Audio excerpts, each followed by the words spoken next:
Salut à tous et bienvenue dans la météo du Bitcoin. Nous sommes le mercredi 31 juillet 2019 et ceci est un couac, hein, c'est le deuxième essai de cette météo du Bitcoin, tandis que ting ting ting ting, j'entends des petites liquidations vers le haut, ça fait plaisir. Alors ça fait pas plaisir parce que hier je me suis fait stop sur cette vilaine chasse au stop. Poum, excellent. Bien sûr, le stop est là pour me protéger, hein, pour éviter la perte de capital supplémentaire. Le setup était là. Je trade le plan. Bon, je perds. Bon, la vie continue. La bonne nouvelle, c'est qu'on dirait qu'il y a un petit peu d'upside qui nous attend. Donc, quand je veux dire upside en anglais, ça veut dire ça va monter. En tout cas, c'est l'impression que ça donne. On va passer tout de suite en daily. On va regarder un petit peu le signal qui nous aurait laissé penser ça. On peut pas dire qu'on a un beau W et ça serait quand même super sympa de la part du Bitcoin qui prenne son temps, qui nous fasse un beau W comme ça, mais c'est le Bitcoin, il fait bien ce qu'il veut et des fois il est bien vert. Hein, on n'est pas là. Je sais pas si je vous avais montré ça là. C'était un.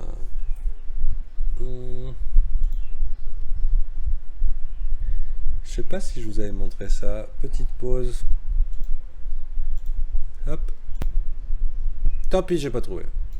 Je vous le retrouverai, je vous la posterai, membre du brief, comme ça, pour vous, ça sera intéressant. Donc, la bonne nouvelle, c'est ce petit rebond. Donc, ok, c'est pas une bonne nouvelle si on était en short, mais bon, quand même, on est content quand même, si on est hodler de Bitcoin, que ça puisse éventuellement montrer des signes de force. J'ai cherché ce matin, est-ce qu'il y avait des événements fondamentaux qui laissaient penser voilà, qu'il y avait un regain d'intérêt violent ici au niveau achat. Pas particulièrement. On peut constater quand même que effectivement ça a l'air de vouloir rebondir, mais les volumes ici sont quand même relativement ridicules encore, hein. Ça veut dire que peut-être ils apparaîtront si jamais il y a une chasse au stop et du coup qu'on attaque les buy stop de tous les FOMO shorters et du coup ça pourrait éventuellement donner un sens à une remontada, mais pour l'instant il manque un petit peu de signaux de volume sur cet achat. Cela dit, au point de vue dessin, technique et tout, c'est plutôt joli. On constate ici le petit W en bas du RSI qui dit « Ah non, je ne redescends pas », avec un pétage du précédent plus bas sommet. Donc en fait, on peut envisager peut-être une tendance haussière actuellement pour ce RSI. Donc ce serait plutôt sympathique, en tout cas en daily. En daily, le signal, ça pouvait être éventuellement cette fractale. 3 chandelles, le signal a été donné ici, bah attention quand même, ça swing quand même, et le stop il est ici.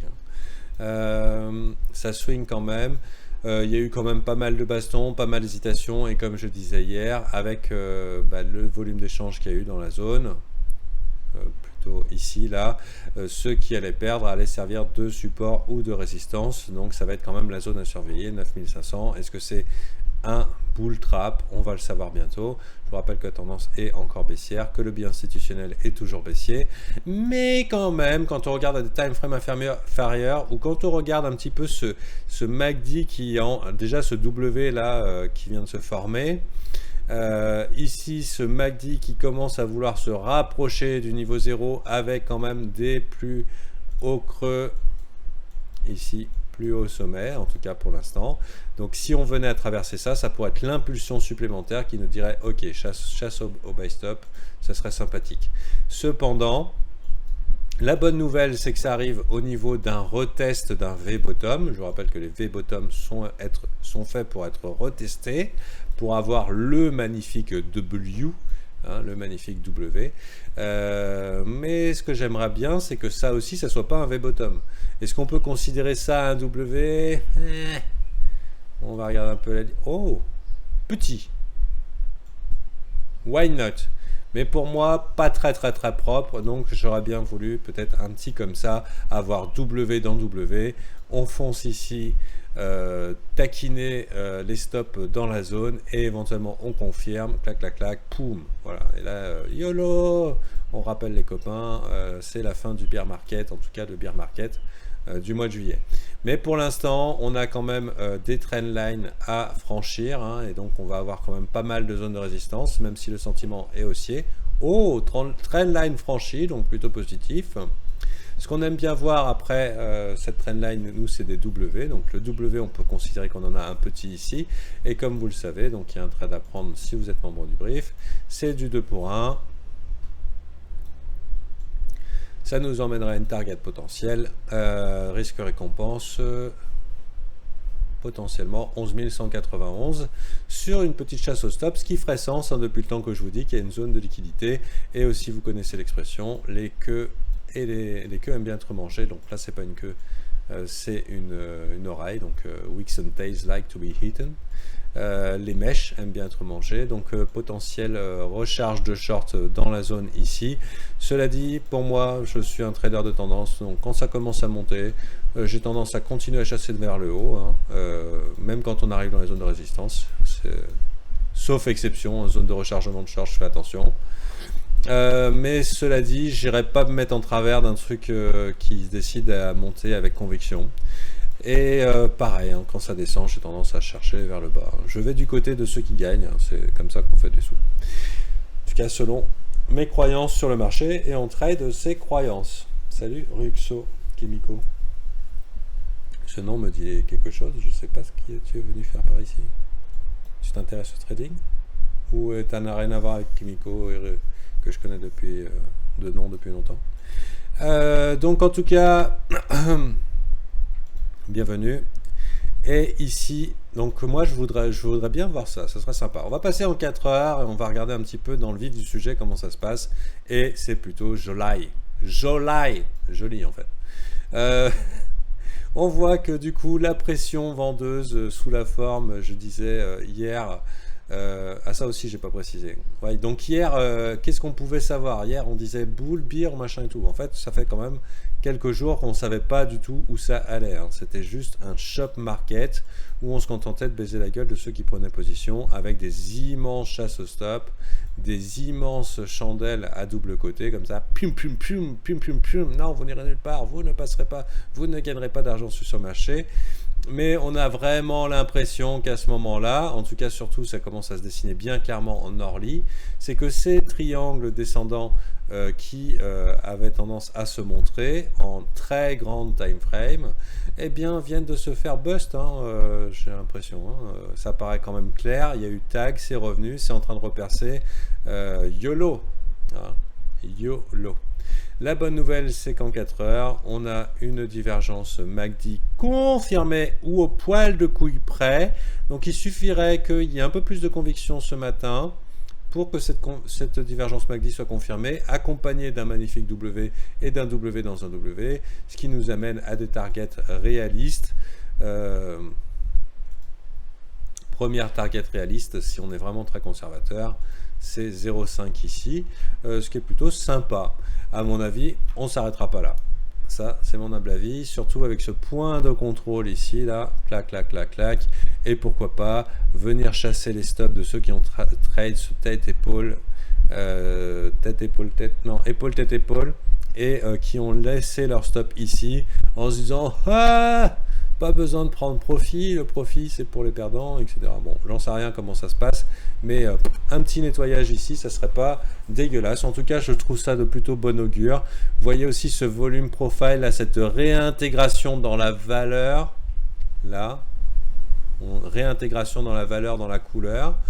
Les probabilités d'un retour à 12 000 ne sont pas faibles, hein. Ne sont pas faibles, je vous le dis tout de suite. Est-ce que ça va arriver demain? Bon, ça aurait été plutôt sympa qu'il y ait un daily W. Hein. Je maintiens. Mais on est dans le Bitcoin et il est sauvage, il est wild. Donc il pourrait très bien faire comme ça. Heureusement, vous n'étiez pas. J'ai vu la postillon partir. Donc vous n'étiez pas. Vous n'avez pas la 3D. Donc voilà, on peut se réjouir un peu de cette montée potentielle. Je pense, à mon avis, que malheureusement, il y a quand même beaucoup de longues dans la partie. Hein, si on regarde un petit peu, j'ai bien l'impression, on va regarder sur des outils que vous pouvez chercher, j'ai bien l'impression que, et ça c'est gênant, c'est que dès que le marché commence à vouloir être boule, voilà, c'est que les longues, ils font pas semblant, ils y vont, ah putain, boule, boule, boule, boule, boule, et malheureusement, ça amène à la possibilité de punition potentielle, c'est-à-dire que le marché, la probabilité du côté des moins nombreux, et malheureusement, pour l'instant, les moins nombreux, ça reste encore les shorts, qui eux sont dans le sens de la tendance, mais bon, W dans un W quand même, ça sent le roussi. Il y a un moment, il faut bien qu'il y ait des gagnants, il faut bien qu'il y ait un camp qui se fasse liquider. Et donc, même si peut-être c'est des opportunités de short, ça se passera peut-être pas sans une petite liquidation, sans un petit spoof dans la direction. Donc voilà un petit peu pour cette météo du Bitcoin. On pourrait considérer ça aussi monter là, monter ici, clac, clac, clac. C'est une cup and handle. Cup and handle, ta séance, hein. Le mec qui cherche. Ta séance, la target potentielle, c'est d'ici jusqu'à la neckline. Ting, ting, ting. Ça nous emmène dans les 10 084. En tout cas, voilà, on va venir taquiner et mettre un petit peu en sueur ces gens-là. Est-ce que c'est la reprise d'une tendance haussière pour la semaine? On l'espère. En tout cas, ça ferait du bien de voir le marché respirer et surtout prendre une direction, hein, parce que là, qu'est-ce que c'était chiant et déprimant, ce marché qui va nulle part. On se faisait chier, mais comme pas possible. Du coup, moi, j'ai découvert des youtubeurs de talent. En attendant que ça vienne. Donc sur ce, je vous dis à bientôt et prenez soin de vous, mettez-vous en position de force. Rien à dire de plus, je pense que c'était correct. Allez, à demain. Ah, demain, ah oui, attention. Ne vous inscrivez pas au Patreon aujourd'hui, hein, parce que demain vous serez refacturé, ce serait ballot. Donc par contre, à partir de demain, milieu de journée, c'est le meilleur rapport qualité-prix pour vos sous-sous. Si vous voulez payer par PayPal ou carte bleue et découvrir l'espace VIP, demain, une heure, milieu d'après-midi, pam pam pam, vous en avez pour un mois, 39 € et améliorer votre trading, mettre en place un trading plan, découvrir des setups, des indicateurs, comment on les utilise, etc., etc., les analyses en quotidien sur tout en général. Et ça marche avec n'importe quel type de trading, les gens sont très contents. Si vous voulez voir leurs avis, ça se passe dans Review VIP et c'est aussi l'occasion de rappeler à ceux qui sont sur Patreon et qui voudraient juste s'arrêter pour le mois là, mais c'est aujourd'hui, il faut partir. Pars, monsieur. Donc je te préviens. Mais en tout cas, si vous voulez rester, vous en aurez encore pour vos sous-sous, parce que bon, restez dans une attitude positive de trader qui pense professionnel, ça vous permettra d'aller plus loin, j'imagine. En tout cas, c'est tout mon souhait pour vous. Voilà, ceci est un message promotionnel du groupe VIP de The Fantasio 974 Crypto Fanta. À demain. Hop.